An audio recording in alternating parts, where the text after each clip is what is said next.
hiyo sasa tunaendelea na jinsi ya kuweza kushughulikia tabia. Na ndugu msikilizaji, kumbuka kwamba tabia hii umekuwa nayo kwa miaka yako yote, tangu ulipozaliwa mpaka hapa ulipo. Kwa hivyo kwa wewe mwenyewe, kwa jitihada zako, kwa nguvu zako, hauwezi chochote. Hata ujitahidi vipi, hauwezi. Lakini tukiwa na Roho Mtakatifu, ndiye pekee anayetuwezesha. Kwa maana yeye ni msaidizi wetu, na ili uweze kupona ni mwalike tu Roho Mtakatifu. Kwa maana Yesu alisema anamuomba Baba, anasema nami nitamwomba Baba, naye atawapa msaidizi mwingine ili akae nanyi hata milele. Kwenye Yohana sura ya 14 mstari wa 16. Ni Roho Mtakatifu ndiye anayetusaidia katika haya. Bahati mbaya watu wengi hatuna mahusiano na Roho Mtakatifu. Bahati mbaya sana watu wengi tunadhani Roho Mtakatifu ni Mungu daraja la 3.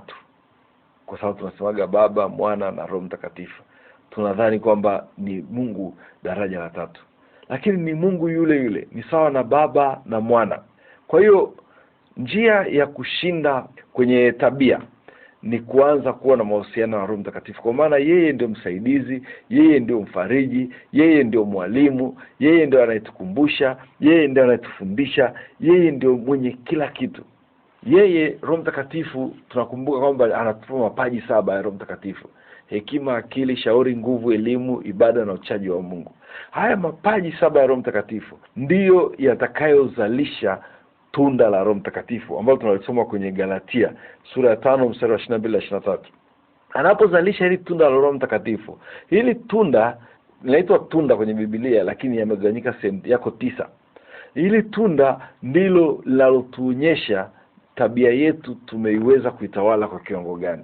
Kwa hiyo ningekushauri, pamoja na kama utasoma kitabu cha uponyaji wa tabia, lakini ningekushauri kabisa utafute kitabu kile cha novena, chenye sala novena za Roho Mtakatifu. Ujifunze novena ya Roho Mtakatifu. Uanze kusali novena ya Roho Mtakatifu. Umwalike Roho Mtakatifu aingie kwenye maisha yako. Umwalike akae. Biblia inatuambia hata imekuwa mtu akiwa ndani ya Kristo amekuwa kiumbe kipya, na ya kale yamepita na tazama yamekuwa mapya.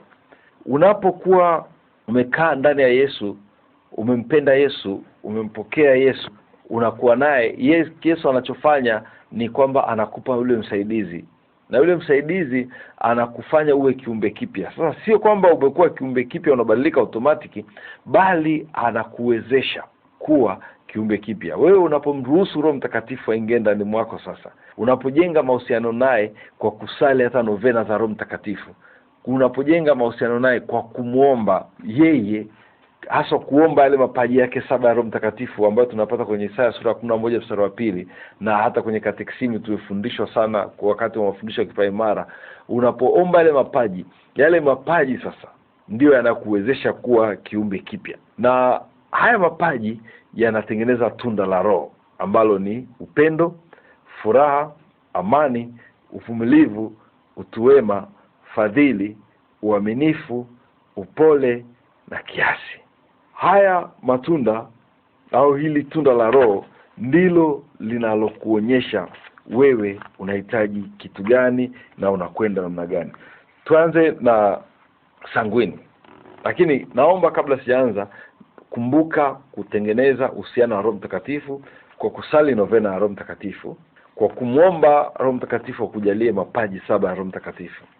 Na nadhani kwenye novena kuna siku ambazo unakuwa unaomba yale mapaji moja baada ya jingine. Kwa hiyo unaomba mapaji yale 7 ya Roho Mtakatifu. Haya mapaji yanapokuwa ndiyo yanatengeneza tunda la Roho Mtakatifu. Sizungumzi karama. Bahati mbaya watu wengi tunapenda karama kuliko mapaji. Lakini karama ni uwezesho wa Roho Mtakatifu kutenda kazi. Lakini mapaji 7 ya Roho Mtakatifu ni mapaji ya kututakatifuza na kutufanya tu watakatifu. Sasa haya ndio yatakayotengeneza tunda la Roho Mtakatifu. Hapo pengine uweke wazi zaidi, kwa sababu ukisema novena ya Roho Mtakatifu, mwingine pengine anaweza akafikiri mpaka wakati ule tunapojiandaa kwa ajili ya Pentecoste. Unaposema hii novena ya Roho Mtakatifu unamaanisha wakati gani? Wakati wowote. Yaani novena ile haiko kwenye yaani haina wakati, ni unasali wakati wote. Wakati wa Pentecost ni wakati maalum wa novena ya Roho Mtakatifu, lakini Roho Mtakatifu tunamhitaji sana. Labda na niseme hiki pia mama, tunatakiwa tumuombe Roho Mtakatifu aingie kwetu zaidi. Sasa tunaposema tunamwalika zaidi, si kwamba anaingiaga kidogo kidogo, ila ni kwamba anajifunua kwetu taratibu, na sisi akili zetu haziwezi kumbeba na kumuelewa kwa mara moja. Kwa hiyo unapoomba zaidi, mara nyingi anazidi kujifunua kwako, na wewe akili yako inazidi kumuelewa na kumpokea, na inazidi kukua na mahusiano na yeye zaidi. Kwa hiyo tunapenda zile tusali mara kwa mara. Tukiwa na Roho Mtakatifu ndio kila kitu. Mtu mmoja alikuwa ameandika kitabu chake akasema Roho Mtakatifu ndio mwenyeji wetu duniani. Kwa maana kabla hajaumbwa chochote, Roho wa Mungu alikuwa ametamia juu ya uso wa nchi. Kwa hiyo anajua kila kitu. Yesu akasema atamuomba Baba naye atatupa msaidizi. Akatuambia kwamba na atakapokuja huyo msaidizi, yani huyo Roho wa kweli, atawafundisha. Kwa hiyo huyu ndio tunamhitaji sana. Na hiyo ndio dawa pekee ya kubadilika tabia, Roho Mtakatifu. Alafu ndio itafuata maamuzi yako. Tutakuja kuangalia mbele jinsi ya kuamua kwamba ninaamua kufanya hiki. Unaomba, watu wanakusaidia, lakini Roho Mtakatifu ndiye msimamizi wa kwanza. So tuanze na Sangwini. Kama kawaida rafiki yetu. Kimsingi Sangwini anahitaji matunda kadhaa ya Roho Mtakatifu. Nimetaja ni matunda, lakini Biblia inasema tunda. Anahitaji kiasi, tunda la kiasi au kujitawala. Kiasi ni kutawala tamaa au matamanio au hamu zako mwenyewe, au kujiweza, kuwa na self control pamoja na uaminifu. Kwa lugha nyingine unaweza kuita tunda la kutawaliwa na Roho Mtakatifu. Kiasi ni uwezo wa kutawala hisia, mfano hasira. Kwa mfano tulisema kwamba Sangwini ana hasira za kulipuka. Kwa hiyo aweze kutawala hasira zake, aweze kutawala wivu, aweze kutawala hofu, aweze kutawala njaa au tamaa mbalimbali, aweze kutawala na kutii maamuzi yake. Nimezungumza hapa kwenye Sangwini na madeni kwamba Sangwini anaweza kuingia dukani akarudi amenunua vitu ambavyo tofauti na vile ambavyo kwa amepanga. Akienda kuzunguka Kariakoo, mtaa wa Kongo, ataishia kufanya vitu vingine tofauti. Anaweza kanunua suruali wakati alikuwa na mpango wa kununua shati. Kwa hiyo anatakiwa aweze kutawala. Sasa anatakiwa awe na hii roho ya kiasi. Kwa hiyo ili tunda la kiasi aweze kutii maamuzi yake. Zaidi ya yote aweze kutawala mwili wake. Nilisema Sangwini ana tunda la upendo ni kubwa kwa kiwango cha juu. Ana uwezo kupenda na matokeo yake atapendwa, na asipokuwa na tunda la kiasi anaweza akaanguka sana kwenye uzinzi kwa sababu ya kupendwa na wengi na kupenda wengi. Kwa hiyo tunda la kiasi anaweza kutawala kwenye tamaa za mwili. Na Sangwini hana tunda hili kabisa kwa sababu ya uchangamfu wake, maneno yake mengi na kuongea kwake, kutengeneza watu wengi, na upendo ule nilivyosema hauna mipaka. Kwa hiyo anahitaji kuwa na self discipline, anahitaji kuwa na tunda la kiasi. Anatakiwa muombe Mungu sana Roho Mtakatifu kwa ajili ya kiasi. Ni tunda muhimu kwa Sangwini. Na Sangwini tunda lingine analihitaji kubwa ni uvumilivu. Hili pia analihitaji kwa kiwango kikubwa kutokana na kuwa ni mtu asiyeweza kudumu katika jambo moja kwa muda mrefu. Ana mipango mingi, na hii inatokana na kukosa uvumilivu, lakini pia kutokana na uwezo wake wa kufikiri haraka. Na hali inapoharibika kuwa mbaya, yeye tayari ameshaanza kufikiria suluhisho, na suluhisho analolifikiria ni kuanzisha kitu kingine mbadala. Kwa hiyo anahitaji kuwa mvumilivu na aweze kudumu kwenye hilo jambo kwa muda mrefu. Anahitaji kuomba tunda hili ili aweze kukaa na Mungu, ajue kama Mungu anampitisha. Au mara nyingi biashara au kitu chochote hakikui kwa haraka. Kwa hiyo tunda la uvumilivu litamwezesha kuvumilia wakati akisubiri mbegu yote. Kwa mfano, ukiwa unapita barabarani, Sangwini unaweza kumjua kirahisi wakati anaendesha gari. Mara nyingi hawezi kukaa kwenye foleni. atakuwa anakwepa, atatafuta njia za mkato. Yaani watu wengi wenye njia za pembe wanakatiza kwenye barabara, ukiangalia hivi unakuta ni mara nyingi ni sanguini. Hauwezi kuvumilia kukaa kwenye foleni. Kwa hiyo kama sanguini, anza kukaa kwenye foleni barabarani. Usitafute njia kutoka jinsi ya kumpita huyu, ni taratibu uweze kuvumilia na uweze kujitawala. Na hawa wa bodaboda mbona naona karibu wote tu hawa wamevutwa na mazingira. Hata phlegmatic akiendesha bodaboda atakaa kama sanguini. Hawa akiendesha daladala, mazingira yanawavuta kuiga ile kitu. Kwa mfano unakuta mtu hata kama ni mstaarabu sana akaamua kuendesha labda daladala, wiki moja tu ataendesha kidaladala kwa sababu ya mazingira. Sasa hii uvumilivu ni hali ya kudumu katika jambo moja kwa muda mrefu bila kukata tamaa wala kutokuwa mwepesi wa hasira. Tunda hili pamoja na kusaidia katika maombi pia linaweza kubeba maumivu na mateso kwa ajili ya Kristo. Kuna watakatifu wengi ambao wamefia dini, na hata sasa hivi tunasikia Wakristo wengi wanauawa, waliouawa wanakufa mashahidi kwa sababu ya uvumilivu wa hali ya juu. Tukianzia Stefano aliuawa kwa mawe mpaka hadi sasa watu wengi wanakufa. Uvumilivu utatuwezesha kwamba kwenye neno la Mungu linaposema kesheni mkiomba, ombeni bila kukoma, shukuruni kwa kila jambo, kwa maana hayo ni mapenzi ya Mungu kwenu katika Kristo Yesu, ambayo tunasoma Thessalonike wa kwanza sura ya 5 mstari wa 17 na 18. Hili tunda linawezesha hilo. Sasa sanguini hana uvumilivu. Hata akimwomba Mungu, anaweza akamwomba Mungu kitu, wakati huo anaona Mungu kama anachelewa. Sasa wengi wanashindwa, kama yamkini Mungu hilo jambo linahitaji maombi ya muda mrefu, na anaomba sanguini ameshakata tamaa, matokeo yake anakosa. Ukiangalia Daniel aliomba siku 21, ndio yule malaika akaja. Light Daniel angeishia siku ya 15, yule malaika asingefika. Angeishia siku ya 20, asingekuja. Kwa hiyo kuna maombi mengine yanahitaji uombe muda mrefu. Labda tutakuja kuangalia baadaye kuhusu hilo. Sasa kwa sanguini hana uvumilivu wa kuomba muda mrefu. Nimesema uvumilivu ni kudumu, hali ya kudumu katika jambo kwa muda mrefu bila kukata tamaa. Sanguini hana. Sanguini akiamua kwenda kulima, anaweza akalima eka 2 akaacha. Hana uvumilivu wa kuendelea. Kwa hiyo anahitaji sana ile tunda. Tunda la tatu ambalo sanguini analihitaji kwa kiwango pia kikubwa ni unyenyekevu. Anahitaji tunda la unyenyekevu sana. Na unyenyekevu kwa sanguini uko kwa nje. Yaani nasema uko kwa nje kwa sababu uko kwa juu. Yeye anaweza kaonekana ni mnyenyekevu kwa nje, lakini ndani anaandamana, ndani anagombana, ndani amesimama, yani ndani ya moyo wake hayuko kwa kabisa. Anaweza kawa ni mnyenyekevu kwa viongozi wake, lakini pia ana kiburi pale anapohisi kuonewa au kukosewa au kukandamizwa. Tunda hili litamsaidia katika kutawala tabia yake ya kususa. Kwa sababu sanguini ana tabia pale anapoona kwamba hali sio nzuri, kama nilivyosema pale mwanzo, huwa anaacha vitu nusu. Lakini hata kama ni kazini au ni kwenye nini, ana tabia ya kususa.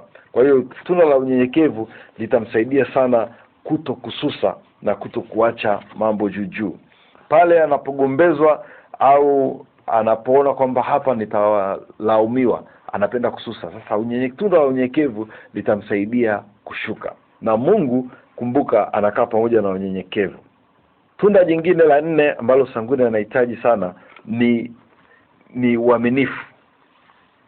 Uaminifu. Tunataka kuzungumza kwenye eneo la madeni. Kama umemwambia mtu ninakulipa tarehe fulani na wewe haukumlipa hiyo tarehe, maana yake ni kwamba tunda la uaminifu limepungua. Tuachane na madeni. Unakubaliana na mtu ninakuja saa 5 na wewe ukaenda saa 8, uaminifu. Tuachane na hiyo. Umesema nitamuomba Mungu kila siku saa 9 nitakuwa nasali.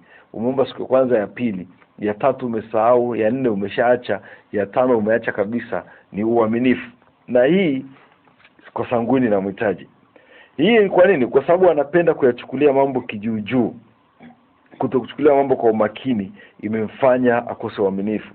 Si uaminifu wa ahadi kwa Mungu pale anaposema na tasali, au kwa watu. Si uaminifu wa kujizuia katika vitu anavyopewa. Kwa mfano, ukimpa Sangwini hela namba nikaenda unaweza kuchukua kesho na hana hela ya kula, au kimpita kitu kizuri atatumia ile hela na yeye kesho itajisumbukia yenyewe. Anaweza kapanga mambo mengi lakini ni vigumu kwake kuyatimiza. Kwa nini? Kwa sababu ya kukosa uaminifu. Hayo, ndugu msikilizaji, hayo ni matunda manne ambayo Sangwini anayahitaji, na shetani anamshambulia. Shetani pia anashambulia, analeta, huwa naziita ni roho nyemelezi. Labda nitakwenda kwa mfumo huo sasa. Vitu ambavyo Sangwini unatakiwa uombe Mungu na kukemea hizi roho nyemelezi zisikufuate. Ya kwanza ni hasira. Hayo matunda la Roho Mtakatifu unatakiwa uliombe na umuombe Roho Mtakatifu sana akutawale na akupatie. Lakini vile vile unatakiwa upambane na kusimamia na kukataa hizi hali. Ya kwanza ni hasira. Sangwini ana hasira kubwa za kulipuka, za ghafla. Ana kinyongo na uchungu ndio unamfanya awe napenda kukimbia au kujiondoa. Anaweza akacheka lakini ndani anaumia. Lakini katika hii kinyongo, hasira inapelekea kwenye kisasi au fujo. Vyote hivi vinatokana na hasira zake. Sangwini hakikisha hauongei unapokuwa umekasirika. Hautendi kitu unapokuwa umekasirika. Sangwini vile vile ana majivuno na anapenda kujiondoa au kujitenga au ukimya usiokuwa lazima. Hizi ni roho ambazo zinamsumbua sana. Na haya majivuno yanampelekea pia kushindwa kuwa karibu na Mungu. Yanampelekea kupenda kujiinua. Yanampelekea kukata tamaa, wakati mwingine ubishi. Sasa wewe Sangwini, ukwepe roho tatu au vitu vitatu: hasira, majivuno, kujiondoa au kujitenga. Vile vile uhakikishe kabisa unasimamia kile unachoamua kufanya, kwa sababu vinginevyo utaishia kwenye umaskini ambao sio mpango wa Mungu kwako. Hizi roho nyemelezi zinakaa nyuma ya tabia zikichochea. Kwa mfano, kwa nini nasema ukemee hizi roho? Kwa mfano, una hasira. Hasira ni tabia, lakini pia kuna roho nyuma yake inachochea hasira. Ukisema ushughulikie tabia ya hasira uyenyewe kama ilivyo, utashindwa kwa sababu kuna roho nyuma yake. Ukikemea roho alafu ukashughulikia tabia ya kujitawala, alafu ukamwomba Roho Mtakatifu, hapo unapata ushindi mkamilifu. Kwa hiyo kwenye hasira ya Sangwini unatakiwa ukemee roho ya hasira, uamue kusimamia kutokukasirika, au ukikasirika usiongee, ukikasirika usifanye uamuzi wowote au usitende neno lolote kwa umekasirika. Halafu uombe Roho Mtakatifu akupatie upole, then unakuwa umepokea uponyaji. Kwa hiyo kuna mambo matatu hapo: kukemea, kuomba Roho Mtakatifu na kujitawala. Unakuta tabia ya madeni. Tabia hii ya madeni, kuna roho ya umaskini itakayokuwa inakusukuma uwe na kopa na itakufanya ushindwe kutawala. Halafu kuna tabia yako ya kukopa kwa asili. Sasa unachotakiwa kufanya nini? Unakemea roho ya umaskini, unaamua kujitawala kwa kutokukopa, unamwomba Roho Mtakatifu akupe tunda la kiasi au tunda la uaminifu. Na hii inapokuwa ndani yako, sasa unazidi kukua kiroho na kuwa bora. Tukienda kwenye tabia labda ya kujiondoa. Hii tabia kujiondoa inaendana na vitu vingi pia, kama kukata tamaa, kujitenga. Sasa Yesu ametuonya mara nyingi, ombeni bila kuchoka, msikate tamaa, usione shaka. Sasa kukata tamaa inakupelekea kuona shaka. Sasa hii nayo ni adui. Adui kazi yake ni kutuletea mashaka. Utasali, ukisali unaona kwamba Mungu hajakusikia, unaanza kuwa na mashaka. Yesu alisema ukiwaambia mlima huu ng'ooka ukatupwe baharini na usione shaka moyoni mwako, mlima utang'oka. Maana yake nini? Kila unachoomba ukaamini na usipoona shaka, Mungu atafanya. Sasa kwa Sangwini, hii kujiondoa na kukata kwake tamaa ni tabia yake, na shetani naye anaichochea, anamletea hali ya kukatisha tamaa. Sasa ili wewe Sangwini, unatakiwa unachofanya ni kwamba unaamua, mimi unakemea pepo ya kukatisha tamaa na roho ya mashaka na roho ya kujiondoa, alafu unaamua, mimi sasa nimeamua kwamba lazima nifanye hili jambo, nitalifanya. Ikija hali ya kukatisha tamaa, unaikemea, unaamua, kwa sababu ile kukata tamaa ni tabia yako na ni nguvu za adui pia. Kwa hiyo unakemea ile nguvu za adui, alafu tabia yako unaamua, alafu unamuomba Roho Mtakatifu tunda lake. Sasa unapomuomba Roho Mtakatifu tunda lake labda la uvumilivu, Roho Mtakatifu anakuwezesha kuvumilia. Wakati huo umeamua kwamba utasonga mbele, na wakati huo umekemea roho ya adui. Kwa hiyo Roho Mtakatifu na uamuzi wako vinafanya kazi pamoja, na wewe unasonga mbele na utafanikiwa. Vinginevyo roho ya maskini itakuwa inakuandama. Tukiangalia kwa mfano pia hata melancholic, japo tutaje kumwangalia baadaye, yeye naye kukata tamaa inamfuata sana, ndio maana haanzishi. Naye anatakiwa afuate hivi. Tutakuja kumwangalia melancholic kwa mbele zaidi. Mama, una kitu unaongea? Nilikuwa nasikiliza kwa makini. Haya. Nilikuwa nasikiliza tu kwa makini hayo mambo. Mambo yanakwenda. Na muda wetu pia naona unasonga mbele, na haya mambo ni muhimu sana.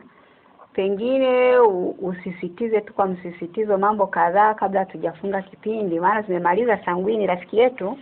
Na bado tuna tabia nyingine nazo zinakuja, zina mambo mazito kidogo. Kwa hiyo tunaweza labda ukafanya tu mjumuisho wa yale ambayo umetuambia kwa siku ya leo, labda katika hiki kipindi hiki ambapo tumeanza kuangalia hizi tabia 4, alafu tufunge kipindi, tutaendelea kipindi kijacho. Asante sana, na ningependa kuongea kabla kusema namna hii. Kwenye uponyaji wa tabia unahitaji kuvifanyike vitu vitatu. Hii nakumbuka nilisema pale kwenye kipindi cha mwanzo, na ningependa nikiseme sasa na hata tutapoendelea. Unahitaji vitu vitatu. Unahitaji Roho Mtakatifu, unahitajika wewe, uamuzi wako, inahitajika kumuondoa adui. Kwa sababu kwetu si binadamu kuna roho tatu. Kuna roho ya shetani, ya Mungu na ya kwako, ziko katika ulimwengu wa kiroho, na hizi zinamtafuta binadamu. Sasa roho yako ikikaa na Roho Mtakatifu, wewe ni wa Mungu. Roho yako ikikaa na ya shetani, wewe ni wa shetani. Yaani shetani anakukamata. Kwa hiyo kwenye uponyaji wa tabia inahitaji roho yako ikae na ya Mungu. Uamuzi wako, will yako, utashi wako ukae na wa Mungu, alafu adui umuondoe. Kwa sababu Biblia inatuambia mpingeni ibilisi naye atawakimbia. Maana usipompinga hata kukimbia. Biblia, Yesu alituambia kwamba nimewapa amri ya kukanyaga nyoka na nge na nguvu zote za yule adui, wala hakuna kitakachowadhuru. Kwa hiyo usipotii ile amri ya kukanyaga hata kimbia. Kwa hiyo unahitajika wewe, ndugu msikilizaji, kwenye uponyaji wa tabia umkemee adui aondoke. Wewe uwe na uamuzi kwamba nafanya hiki, halafu umuombe Roho Mtakatifu sasa akusaidie katika kile kufanya, kwa sababu yeye ni msaidizi.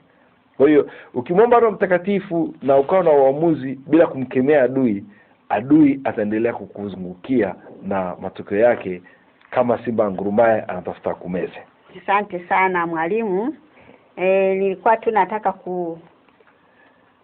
kukuambia tu kwamba kama namna gani mtu anaweza kumkemea shetani, kwa sababu wale ambao ni wakarismatiki wanajua, lakini wanaosikiliza kipindi hiki ni wengi. Kuna ambao wakarismatiki, kuna ambao sio karismatiki, kuna ambao hata karismatiki kwao haijawahi kufika. Hebu toa mfano kidogo jinsi mtu anaweza akaikemea ile roho nyemelezi. Unasema sitaki kwa jina la Yesu. Sitaki roho hii ya hasira katika jina la Yesu. Toka kwangu roho ya hasira katika jina la Yesu. Yote unayofanya fanya kwa jina la Yesu. Damu ya Yesu naomba unitakase, uniondolee hasira. Lakini kuna wakati unatakiwa uchukue mamlaka, kama unavyomgombeza mtoto. Yesu aliposema mpingeni, maana yake ni kwamba sikutaki. Na unaposema sikutaki katika jina la Yesu, umetia muhuri. Ndio hiyo kukemea. Kama hujui yani kabisa katika yote sikutaki, ondoka kwangu katika jina la Yesu. Hiyo ndio kukemea, na ataondoka kwa sababu anajua unaweza. Mara nyingine rudi kwa msaidizi, Roho Mtakatifu. Muombe tu kama Roho Mtakatifu nifundishe kukemea. Na vile vile kuna vitabu unaweza kufuatilia. Basi uweke namba zako hewani kwa msikilizaji atakayependa kuwasiliana na wewe. Asante. Namba yangu ni 0784 515120 na 0767220114. Asante sana mpenzi msikilizaji, kwa siku ya leo hatutakuwa na la ziada, muda wetu hauturuhusu, lakini nakuhamasisha tu kwamba endelea kufuatilia masomo haya, somo hili la uponyaji wa tabia. Tunavyoenda huko, kama umeshajitambua kwamba mimi niko tabia fulani, basi tunaambiwa sasa njia na namna ya kuweza kuponya ile tabia kama jinsi mwalimu ametufundisha leo.